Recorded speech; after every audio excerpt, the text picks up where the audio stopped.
positive. There's all these anti-New World Order, anti-gun control rants in it. Well,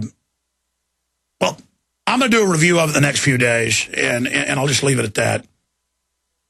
But something we need to discuss. Now, at the start of the next hour, for those of you that are holding, coming up in about 25 minutes, I'm going to get to you. I'm going to go to Matt, Bruno, Lyndon, Otter, Mike, and others that are patiently holding.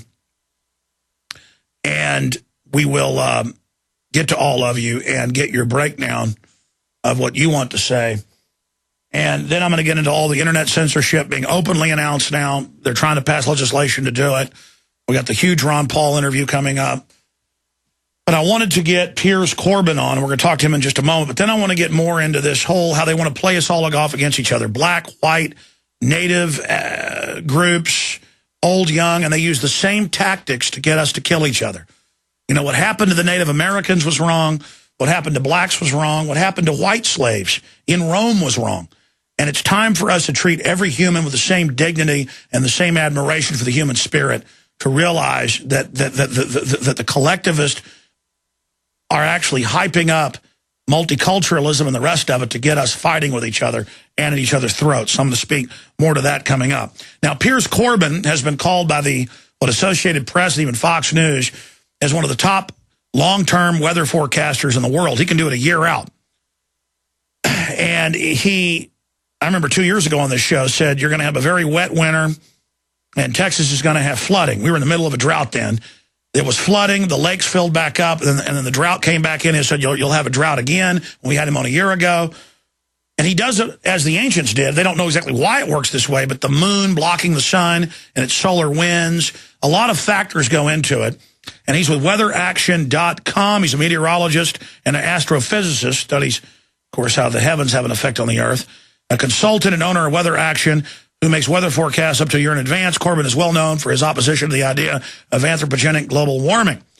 And he just has, I've seen some statistics of about, an 87% accuracy rate in long-term forecasting when others in long-term forecasting have no accuracy to speak of. And so he breaks down the fact that they use limited models for how they claim the weather works, ignoring the sun, the moon, solar radiation, which they now admit the ionizing stuff coming in is the main driver. Of course, any plant knows if it had a brain, it's the sun.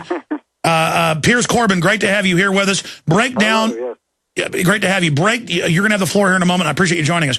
Break down from your research how things are really working versus what they teach, and then we're honored to have you. Give us your long-term and short-term forecast, sir. Okay, well, the important thing about what we say is, first of all, as far as CO2 is concerned, to get that out of the window, it's no evidence whatsoever that CO2 controls weather or climate. If anything, world temperatures drive carbon dioxide levels on average because that's driven by the sea. So when it gets warmer, CO2 comes out of the sea because it doesn't dissolve so well. Right. Now, as far as what we do, we find that it's the charged particles from the sun ejected by the sun, hitting Earth and affecting the ionosphere and all levels of the ionosphere, which change climate and weather. Now, these are modulated by magnetic connections, whether they're good or bad, which goes into magnetic cycles, and the stratospheric winds above at upper levels of the atmosphere, and the moon, which interrupts the solar wind in various ways. So by understanding these processes in a kind of as best we can work out when in the past there'll be similar total forcing situations for the Earth's weather as there will be sometime in the future, and we can use that, weather in the past, to predict the future. Now, as you've said in previous longer interviews, the ancients in every culture, whether it was Mesoamerica or the Babylonians, they knew the sun and moon affected it. They certainly knew a lot of things. They did, yeah. Yeah, exactly. They didn't know why.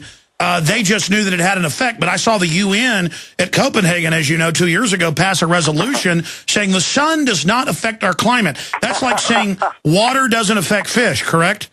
Correct. Yes, well, it's crazy, isn't it? I mean, man can pass laws about what man does, but man cannot pass laws about nature. I mean, that is insanity. It's delusional nonsense. And, well, the CO2 warmers are a religious sect, really. And what we've seen in Durban is just the last gasp of a religious sect who are desperate to predict anything, claim everything that happens is theirs in order to protect their gravy train. Yeah, they're like the preacher that said, the preacher 6 months ago that said Jesus was coming and then he didn't, so he backed it down the road. I mean, really, it's the same silly witch doctoring that we see from, and of course, I'm a Christian. I'm just saying, people coming out saying they know all this stuff and they're 100, Al Gore, we'd all be underwater by now. It's incredible. Yeah. Well, does Al Gore believe it? I mean, he's calling on the third world to not develop or to develop in his own way with low carbon footprint, as he calls it, which is cost 3 times as much. Now, if Al Gore believed this, he would reduce his own carbon footprint, but he's got the carbon footprint which is the envy of probably 90% of people in America. Namely, they'd like to have, as many cars as he's got and as many households as he's got, all producing CO2. So he's total hypocrisy. And furthermore, he's got a house near the sea, so obviously he doesn't believe it's going to be a great flood soon at all. It's just nonsense, lies, deceit, and in the end, theft from the vast bulk of the population. And by the way, that's not our opinion. We have the emails. It's all come out now. But shifting gears out of that to real science, and again, the media's done analysis. We've shown the articles in the past. They're on your website. You can see the past forecasts. You've been stunningly accurate. So I'm going to be a little bit selfish here. Can you give me the North American prognosis, sir? Well, we will do. Why is we had a number of statements we made back in October, which have been turning out right, actually, but for some parts of Europe, they're starting to be going wrong. So we've been revising those forecasts, and in a week or so, I'll be glad to come back and give you a much fuller one for the USA and South Canada. The interesting thing is there's going to be a lot of wild fluctuations this winter. They're not going to be uniformly cold. But there will be some very heavy snowbouts, and I'd like to, give you the right timing of those.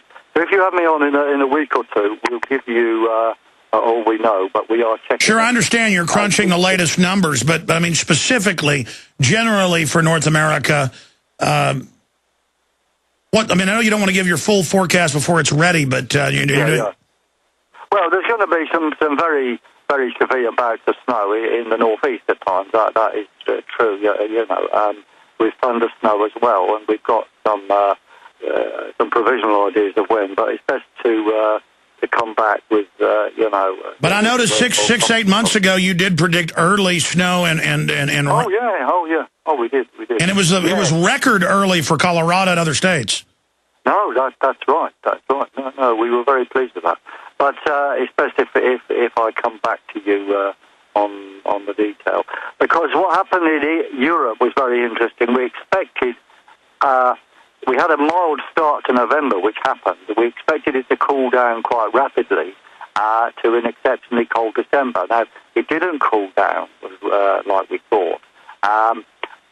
So then we looked carefully at the options in the past and found that rather than the ones where the moon was more important, we should look at the ones where stratospheric winds are more important, because there is choices about the past. So we changed to that set of options, and that says that December in Britain and West Europe will be cold, pretty cold, and snowy until near the end. But not exceptionally cold. So, we've changed the forecast, and what we've said now, the revised forecast is working out superbly, and there is a lot of snow in the north parts, and it's rain in southwest England, which is what we said. And we're also, interestingly, predicting a very mild spell right at the end of the month, where there'll be low pressures just sweeping in, making it very mild in Europe.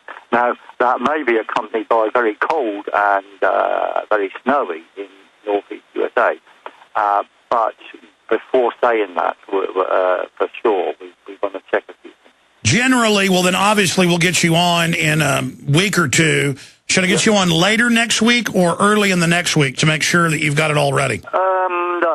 Later into next week will be good. Okay, well, then I'll ask Jaron, the producer, to. How about we set you up for next Friday, sir? Yeah, that'll be perfect. Okay, yeah. Well, since you say you're not quite ready with the forecast, the next 6 months into the next year, which I totally understand because you're actually doing real science, not just making stuff up like Al Gore, generally looking at the world and the enviro cult that's actually a cover for the eugenics cult, Lord Monckton and others point out that they admit in their internal documents that are public, they want to reduce population. They want to cut off...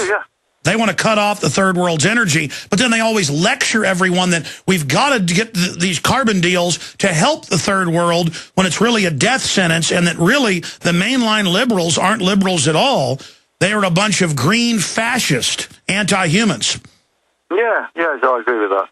Yes, I've been to meetings where, they sort of forgotten we were there, and they suddenly start talking about reducing world population.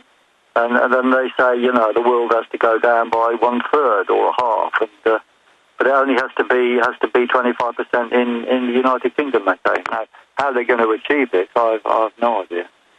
Yeah, well, my point is, and I see the same thing in England and Europe. They say the carbon people are like, have open borders, have to the third world, be loving to them. And I'm like, how about you not shoot them up with deadly vaccines and that you've been caught spiking? And how about you don't cut their power off and their development? Yes, that's right. I mean, I support the electrification of Africa, and if that requires coal-fired power stations, which are the cheapest, then that's what should be done. And of course, you can remove the smoke, so they're not polluting in the true sense. But the extra carbon dioxide they produce would be good for agriculture in Africa anyway. Yeah, generally looking at the Earth, because I know you're an astrophysicist, so you can speak to space weather, not just Earth weather. This is always intriguing. I get Lord Monckton on. I even watch Discovery Channel pieces. I've read some of the literature from the universities of carbon dioxide hundreds of times higher. And just in the last million years or so, I've seen numbers of 14 times higher and things like that. Yeah, that's true.